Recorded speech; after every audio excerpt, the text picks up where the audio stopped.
जय भीम दोस्तों। डॉक्टर बाबा साहब अंबेडकर ने की थी दूसरी शादी पर क्यों? उनका परिवार और बेटे हुए थे नाराज।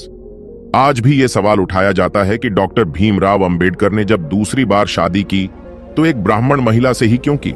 जब डॉक्टर अंबेडकर का इलाज डॉक्टर सविता कर रही थी और फिर बाद में उन्हीं से शादी कर ली, तो खुद उनके लोग ही नहीं बल्कि परिवारजन ही इससे खासे नाराज हो गए। उनकी नाराजगी हमेशा बनी रही। इसी वजह से जब डॉक्टर अंबेडकर का निधन हुआ तब उनकी दूसरी पत्नी पर कई तरह के आरोप परिवार की ओर से लगाए गए। आमतौर पर लोगों को उम्मीद नहीं थी कि डॉक्टर अंबेडकर इस उम्र में आकर ऐसा कुछ करेंगे। जब उनकी पहली पत्नी का देहावसान हुआ तो उसके बाद उन्होंने तय ही कर लिया था कि अब उनका जीवन विधुर के तौर पर ही बीतेगा। इस बात को 13 साल निकल भी चुके थे। वर्ष 1947 के आसपास बाबा साहेब अंबेडकर डायबिटीज और ब्लड प्रेशर से काफी परेशान थे। पैरों में दिक्कत बढ़ने लगी थी। समस्या इस कदर बढ़ी कि उन्हें गंभीरता से इलाज की सलाह दी गई। मुंबई की डॉक्टर शारदा कबीर ने इलाज शुरू किया। बाबा साहब अंबेडकर से शादी के बाद इनका नाम सविता अंबेडकर रख दिया था। डॉक्टर सविता मराठी ब्राह्मण थीं। वह पुणे के संभ्रांत मराठी ब्राह्मण परिवार से ताल्लुक रखती थीं। ऐसे ब्राह्मण परिवार से जिन्हें चित्पावन ब्राह्मण कहा जाता था, यानी सबसे कुलीन ब्राह्मण। सविता पढ़ने में काफी कुशाग्र थीं। पुणे से आरंभिक पढ़ाई के बाद उन्होंने मुंबई से MBBS किया।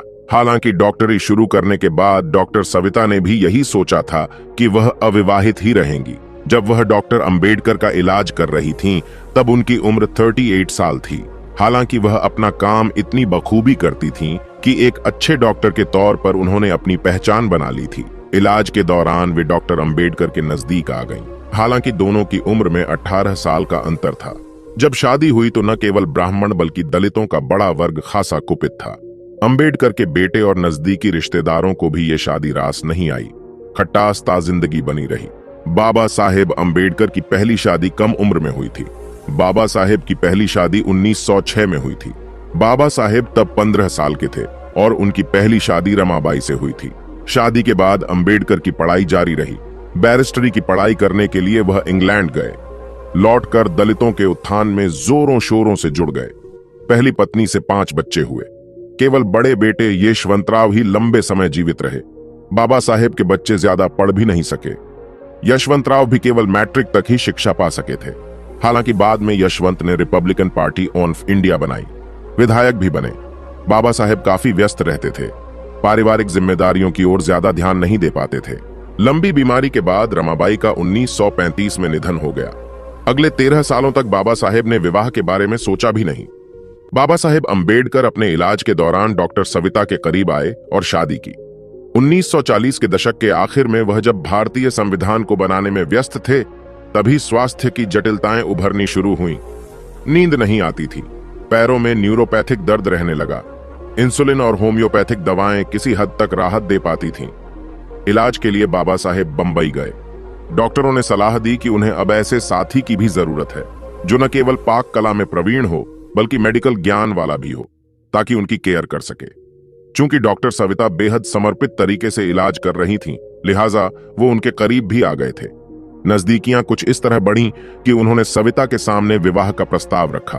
वो जब मान गईं तो 1948 को दिल्ली स्थित अंबेडकर के आवास पर दोनों की शादी हुई। इसके बाद कई तरह की बातें और विवाद शुरू हुए। तमाम बातें कही गईं।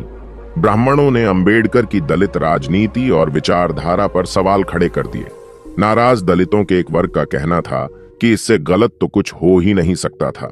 क्या बाबा साहेब को शादी के लिए एक ब्राह्मण स्त्री ही मिली थी? कुछ ने कहा कि यह ब्राह्मणों की साजिश है। कुछ ने खिल्ली उड़ाई। उनके बहुत से अनुयायियों का मानना था कि बाबा साहेब जो भी करते हैं सोच समझ करते हैं। बाबा साहेब ज्यादा विचारवान और समझदार हैं, लिहाजा उन्होंने उचित ही किया होगा। अब जानिए बाबा साहब ने जब दूसरी शादी की उसके बाद उनके क्या ख्याल थे।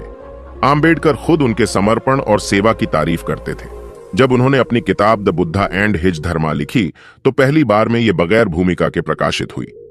15 मार्च 1956 को बाबा साहेब ने इसकी भूमिका फिर लिखी। विवादों को किनारे रखें तो कोई शक नहीं कि डॉक्टर सविता ने पूरी निष्ठा से मरते दम तक अंबेडकर का ख्याल रखा। वह उनकी सेवा में जुटी रही। नई भूमिका के साथ किताब को फिर प्रकाशित किया जाना था। भावुक अंदाज में इसमें लिखा कि किस तरह उन्हें पत्नी से मदद मिली। अंबेडकर के निधन के बाद नाराज करीबियों और अनुयायियों ने प्रकाशक पर दबाव डाला कि ये भूमिका हटाई जाए। इस तरह लोगों के विचार सामने आए जो उन्होंने पत्नी के बारे में लिखी थी।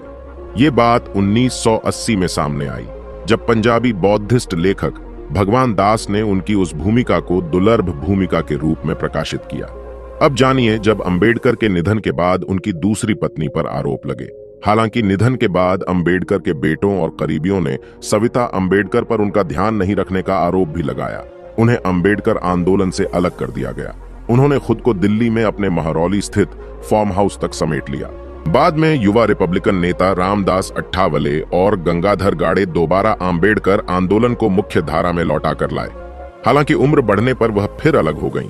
उन्होंने बाबा साहेब पर संस्मरण बाबा साहेब बंचा सहवासत लिखा, उन पर बनी फिल्म में योगदान दिया। सविता अंबेडकर का देहांत साल 2003 में 94 साल की उम्र में मुंबई के जेजे अस्पताल में निधन हो गया। दोस्तों, आज की वीडियो में बस इतना ही। वीडियो पसंद आई हो तो एक लाइक करें और कमेंट बॉक्स में जय भीम जरूर लिखें। इस चैनल पर मैं सिर्फ बाबा साहेब के जीवन से जुड़ी छोटी बड़ी सभी जानकारी लेकर आता रहता हूं। यदि आप बाबा साहब को पसंद करते हो और इनके बारे में और अधिक जानना चाहते हो तो हमारे भीमराव साहेब चैनल को सब्सक्राइब करें।